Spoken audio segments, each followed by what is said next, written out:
Vajra TV ప్రేక్షకులకు నమస్కారం. నేను మీ న్యూట్రిషనిస్ట్ ఆశ్రిత.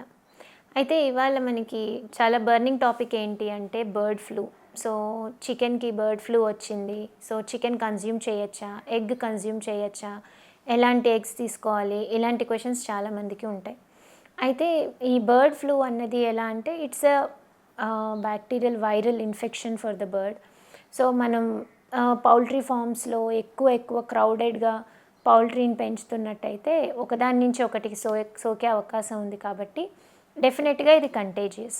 అయితే ఈ బర్డ్స్ నుంచి వచ్చిన ఎగ్ కన్జ్యూమ్ చేయొచ్చా? రా ఎగ్ డెఫినెట్గా కన్జ్యూమ్ చేయకూడదు, లేకపోతే స్టీమ్ చేసినా సరే కన్జ్యూమ్ చేయకూడదు. సో ఈ రెండు డేంజరస్ ఫార్మ్స్. దీని నుంచి మనకి వచ్చే అవకాశాలు చాలా ఎక్కువ.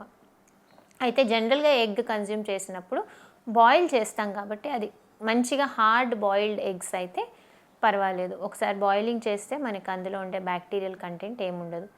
బట్ పౌల్ట్రీ ఎగ్స్ కంటే ఫ్రీ రేంజ్ ఎగ్స్ కొనుక్కుంటే ఇవి better. Because free range eggs అంటే ఆ కోళ్ళ ఫారంలో ఉండవు. అవి ఫ్రీగా తిరుగుతూ ఉంటాయి కాబట్టి అక్కడ బర్డ్ ఫ్లూ వచ్చే ఛాన్సెస్ తక్కువ కాబట్టి best option is free range eggs, hard boiled eggs. Omelette లాగా వేసుకున్నా సరే పర్వాలేదు, ఎందుకంటే మనం వాటిని కంప్లీట్గా కుక్ చేస్తాం. సో ఇది eggs version. Coming to chicken version. Chicken తెచ్చుకుంటే మంచిదా? డెఫినెట్గా ఇక్కడ ఏంటంటే చికెన్ని కూడా మనం కుక్ చేసే తింటాము, కానీ ప్రాబ్లం ఏంటంటే చికెన్ని ఎట్లా హ్యాండిల్ చేస్తున్నాం అన్నది వెరీ బిగ్ ప్రాబ్లం. ఒకవేళ పౌల్ట్రీ నుంచి చికెన్ తెచ్చుకుని మనం దాన్ని సరిగ్గా హ్యాండిల్ చేయకపోతే, అంటే రా మీట్ ఇంటికి వచ్చిన తర్వాత మనం ఆ చికెన్ పట్టుకుంటాము, అది కుక్ చేయకుండా మన చేతులు తీసుకెళ్ళి నైఫ్ పట్టుకుంటాము, మనం కడుక్కుంటాం, కానీ సమ్టైమ్స్ ఎప్పుడు చికెన్ ముట్టుకున్నా సరే సోప్తో అయితే వాష్ చేసుకోకపోవచ్చు. జనరల్ ట్యాప్ వాష్ చేస్తారు, అప్పుడు ఆ వైరల్ బ్యాక్టీరియల్ కంటామినేషన్ అలాగే ఉంటుంది. మనం ఈ చికెన్ ముట్టుకున్న చేతులతోనే చాక్ ముట్టుకుంటాము, టొమాటోస్ ముట్టుకుంటాం, మన కబర్డ్ ముట్టుకుంటాం, ఫ్రిడ్జ్ ముట్టుకుంటాం. ఇట్లా రకరకాలు ముట్టుకునేసరికి అక్కడున్న బ్యాక్టీరియా మన ఇల్లంతా కూడా కంటామినేట్ అయ్యే ఛాన్సెస్ చాలా ఎక్కువ ఉంటాయి. So it's not the issue with cooking. మీరు కుక్ చేసుకోవడం ప్రాబ్లం కాదండి, అది ఎలా హ్యాండిల్ చేస్తున్నాం అన్నది వెరీ వెరీ ఇంపార్టెంట్.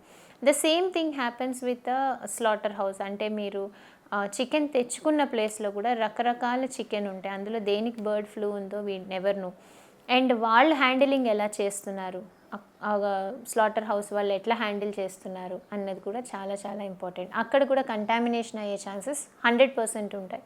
సో ఇట్లాగా చికెన్ ఎట్లా హ్యాండిల్ చేస్తున్నారు అన్న దాన్ని బట్టి బర్డ్ ఫ్లూ వస్తుందా రాదా అన్నది డిపెండ్ అయి ఉంటుంది. So definitely I would not opt to eat chicken when you have bird flu అన్నది నడుస్తుంది అన్నప్పుడు చికెన్ తీసుకోకపోవడమే మంచిది. ఎందుకంటే తెచ్చిన వాళ్ళు ఎలా తెస్తున్నారు, మనం ఇంట్లో ఎలా హ్యాండిల్ చేస్తున్నాం, ఇవన్నీ problem issues. And coming to half cooked meet కానీ బయట చికెన్ తిందాం అనుకున్న వాళ్ళు అవాయిడ్ చేస్తే ఇంకా మంచిది. మనం ఇంట్లో కుక్ చేసుకుంటేనే నాట్ షూర్ కండిషన్స్ ఉన్నప్పుడు ఒక రెస్టారెంట్లో కానీ లేకపోతే ఎక్కడైనా మీరు ఫుడ్ కోర్ట్లో కానీ చికెన్ తీసుకునేటప్పుడు you should be very very cautious and very very careful. కాబట్టి handling chicken is very important. ఇలాంటి ఇష్యూస్ వచ్చినప్పుడు it is better to avoid, it is better to go with egg than with chicken. I hope this helps you.